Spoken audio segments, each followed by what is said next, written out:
Can we just talk about the documentary Sex in Class and the kind of the different sort of legal implications? Because obviously this is now underage children, but in the sort of security, if you like, of a school. What were some of the issues, some of the considerations for that? I mean, we had to work.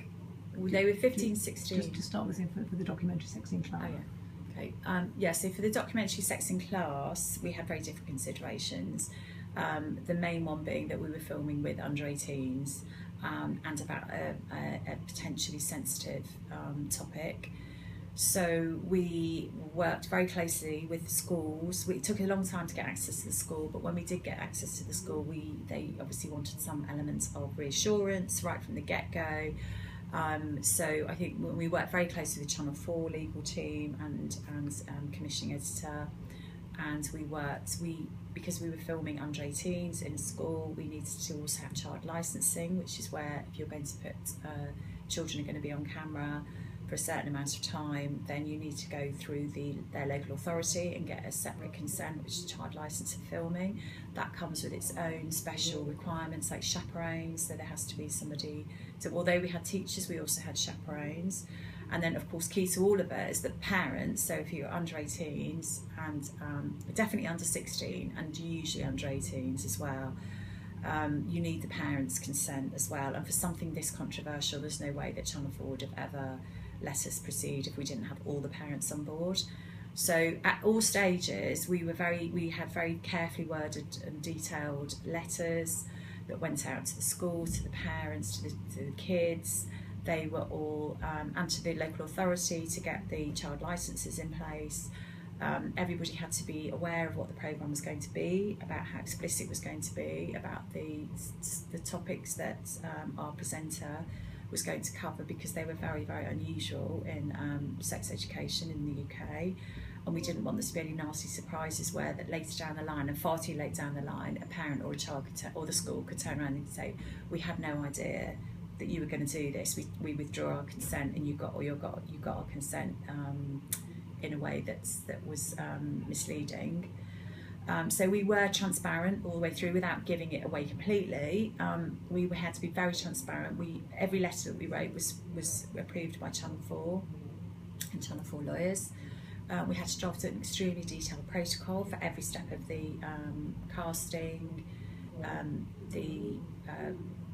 actually advertising for casting, then the casting process, then the filming, and then post-filming, and then round transmission. So the protocol has included things like that all the teenagers were going to be psych tested. So they all had they were all screened by an experienced television/child psychologist to make sure that they were fully aware of what they were going into, that they knew the repercussions, that there were no issues that might make them particularly vulnerable to any kind of online bullying, or if there were any other issues just generally related to their past, and that they were basically robust enough to go through this filming and the programme being broadcast. The parents, I think if the parents were present at the site testing, and then if we were going to film with any parents, that they were at the site as well. We also then had psychs just generally available throughout the filmings if they needed any support. We had the chaperones that were generally just there as well throughout all the filming. We had very restricted hours. That's the other thing with the licensing. You're not allowed to film for too long with the kids. There are hours set out in legislation that restrict how much you can film, so that the kids don't get overworked.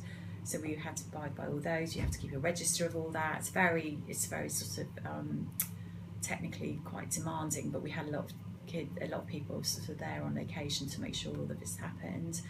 We also then had, because our presenter was talking to them about very intimate, potentially intimate I don't know what the word is, relationships. If there was a disclosure, we were concerned that at some point there might be a disclosure of some kind of abuse, or potentially that something bad had happened to them. So we had to have a procedure set in place for disclosure, which was basically referral to Channel 4, referral to psych. If necessary, it was going to be social services or police or whatever. So we had to have all that in place. We didn't need it, but we had to have it all in place. in case we did need it. And then afterwards, after filming, we had to make sure that they were all happy, that if they needed psych support post-filming, that they were okay, if they needed psych support around transmission, that they were okay.